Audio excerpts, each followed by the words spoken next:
WhatsApp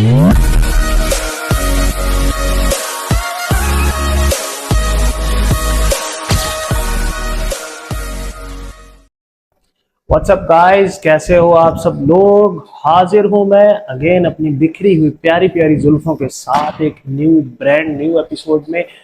vlog है आज का। आज चेस्ट वर्कआउट है और अभी सुबह के ऑलमोस्ट 7 बज रहे हैं। मैंने जस्ट अपना लेमन वाटर ही कंज्यूम किया, थोड़ा सा कोचिंग का काम कंप्लीट किया है एंड अब अपना प्री वर्कआउट विच इज शबूम रेडी करके मैं अब जाऊंगा जिम। आज मैंने चेस्ट ट्रेन करना है एंड अगेन कल के वर्कआउट की तरह आज अगेन आपको वर्कआउट में वॉइस ओवर भी मिलेगा, कंप्लीट गाइड भी मिलेगी। So make sure you check out and आज कोशिश करूंगा कि जितनी मेरे पूरे दिन की एक्टिविटीज हैं सबको फीचर करूं। बट अगर कोई ना भी कर पाया तो यार डेली व्लॉग्स अपलोड कर रहा हूँ, आगे देख लेना, नो इशू। चलो यार अब चलते हैं और फिर इसके बाद जिम में मिलते हैं यार प्री वर्कआउट के साथ। Over and out. तो मेरी सबसे पहली वर्कआउट की एक्सरसाइज है चेस्ट वर्कआउट की इंक्लाइन बार्बल प्रेस। तो मैं हमेशा पहले 1 से 2 सेट वार्म अप के लेता हूं एंड इंक्लाइन बार्बल प्रेस इसलिए बिकॉज अपर चेस्ट हमेशा हर इंसान की लैगिंग बॉडी पार्ट होता है, चाहे हम जितना भी इसे ट्रेन कर लें, बट अपर चेस्ट हमेशा हमें I always prefer the most. और जितने भी बड़े एथलीट्स हैं उन सबको आप देखेंगे। एंड ये मेरा पहला सेट है जो कि बहुत ज़्यादा वेट के साथ मैं नहीं ले रहा। It's just about around about 70 kgs। But अगर आप देखें तो मैं बहुत ही स्लोली परफॉर्म कर रहा हूँ और इसके साथ नेगेटिव स्कोर और इसेंट्रिक और कोसेंट्रिक मूवमेंट दोनों को बहुत अच्छे से परफॉर्म कर रहा हूँ। अब इसके साथ एक चीज़ और जिसका आपने ख्याल रखना है कि मैं चेस्ट पर बारबल टच नहीं कर रहा। इंक्लाइन में कभी भी बारबल टच नहीं की जाती एंड हर एक सेट के बाद पोजिंग 3 सेकंड होल्ड करना लाजमी, बिकॉज इससे बहुत ज़्यादा ब्लड फ्लो आपके मसल में जाता है जो कि अब बहुत अच्छी ग्रोथ एंड पंप क्रिएट करता है।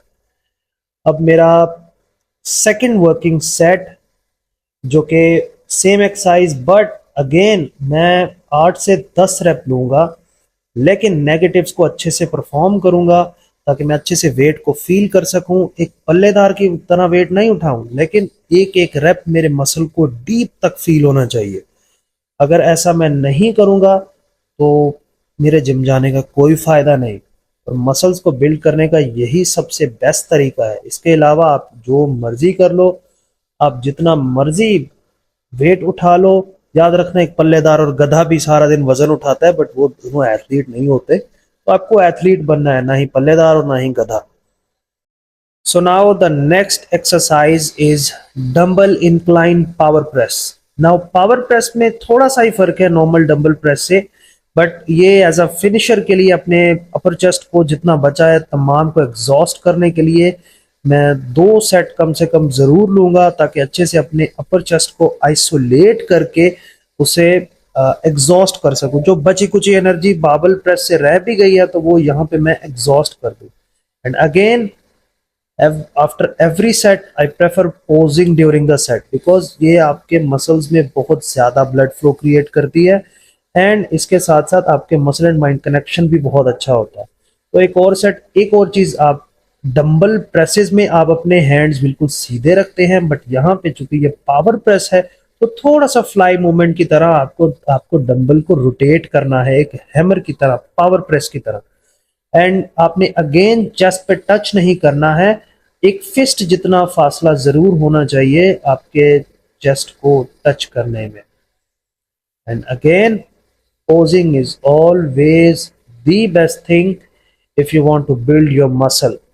एंड अच्छे से पोज करें, 3 सेकंड होल्ड जरूर करें। ये एक प्रो टिप है जो कि हर एक प्रो अपने वर्कआउट के दौरान करता है। सो नाउ अब स्टार्ट होने वाला है मेरा सुपर सेट भी आप कह सकते हैं, ट्रिपलेट भी आप कह सकते हैं, जिसमें सबसे पहली एक्सरसाइज है केबल फ्लाइज। अब केबल फ्लाइज को मैं डिक्लाइन मूवमेंट पे कर रहा हूं बिकॉज इस जिम में डिक्लाइन प्रेस नहीं है, डिक्लाइन बेंच अवेलेबल नहीं है, जिस वजह से मुझे डिक्लाइन फ्लाइज लगाना पड़ रही हैं। बट मैं इसे बाकी एक्सरसाइजेस के साथ कंबाइन कर दूंगा। और दूसरी एक्सरसाइज है बटरफ्लाई। अब ये डिक्लाइन फ्लाइज मेरे लोअर चेस्ट के लिए थी, और ये में बटरफ्लाई मेरे अपर पेक्स के लिए है, जिसमें अच्छे से मैं अपने अपर पेक्स को अगेन आइसोलेट कर पाऊंगा। एंड उसके बाद जो नेक्स्ट चीज है, जो एक फिनिशर है, जो इसी एक्सरसाइज का ट्रिपल सेट है, वो अब that is the most old school exercise which is called pushups. So now her set में मैं पुशअप्स के भी 10 रेप्स साथ इंक्लूड करूंगा, जिससे मेरा ओवरऑल पूरा चेस्ट टारगेट होगा। नाउ अब इसमें अगर आप देखें तो नॉर्मली मैं अपने चेस्ट के तीनों हेड्स को हिट कर रहा हूं, अपर chest, middle chest and lower chest तीनों। एंड अगेन मैं ये सेट परफॉर्म करूंगा, 5 सेट्स जरूर लूंगा इस सुपर सेट के। एंड रेस्ट जो मेरा होगा बिटवीन द सेट्स वो 45 सेकंड से ज्यादा नहीं होगा। सो मेक श्योर आप भी अपने पास टाइमर रखें। एंड नाउ अगेन अगर आप इसमें देखें तो जो डिक्लाइन फ्लाइज हैं वो मैं झुक के लगा रहा हूं, ताकि अपने जो चेस्ट है उसका जो लोअर एरिया है उसे अच्छे से टारगेट कर सकूं। जितना अच्छा टारगेट करूंगा उतना अच्छा ब्लड फ्लो जाएगा। एंड रिमेंबर वन थिंग कि आपने वेट उतना ही लगाना है जितने से आप अच्छी तरह से अपने मसल्स को आइसोलेट कर पाए, उन्हें टारगेट कर पाए, वरना बल्लेदार की तरह सिर्फ वेट ही उठाते रह जाओगे। अगेन इसके अंदर मैं अपने अपर पैक को आइसोलेट कर रहा हूं, जिससे मेरी कोशिश रहेगी कि ज्यादा से ज्यादा ब्लड फ्लो मेरे अपर पैक्स में हो, ताकि मैं उसे अच्छे से कॉन्ट्रैक्ट और स्क्वीज कर सकूं। एंड अगेन जब मैं जाऊं अपने पुशअप्स के लिए तो मेरे मसल के जो बाकी दोनों हेड्स हैं वो बिल्कुल एग्जॉस्ट हो चुके हों, और जो बची कुछ एनर्जी है वो मैं पुशअप्स में ही लगा दूं। एंड जब आप, ट्रस्ट मी गाइस, जब आप लास्ट पे पुशअप करोगे तो आपको बहुत हार्ड लगेगा ये। अगर आप में से कोई नहीं भी कर पाता कंप्लीट पुशअप, तो आप अपने नीज नीचे बेंड कर सकते हो। अगर आप एडवांस हो तो आपको अपने नीज बेंड करने की जरूरत नहीं है। And again posing between the set is very very important. And now एक लास्ट एक्सरसाइज भी कह सकते हैं, एज अ फिनिशर भी कह सकते हैं, डंबल बेंच प्रेस। अब नाउ डंबल बेंच प्रेस में बहुत ज्यादा वेट के साथ नहीं कर रहा हूं, बिकॉज एक तो अगेन मुझे अपने मसल्स को अच्छे से कॉन्ट्रैक्ट और स्क्वीज करना है।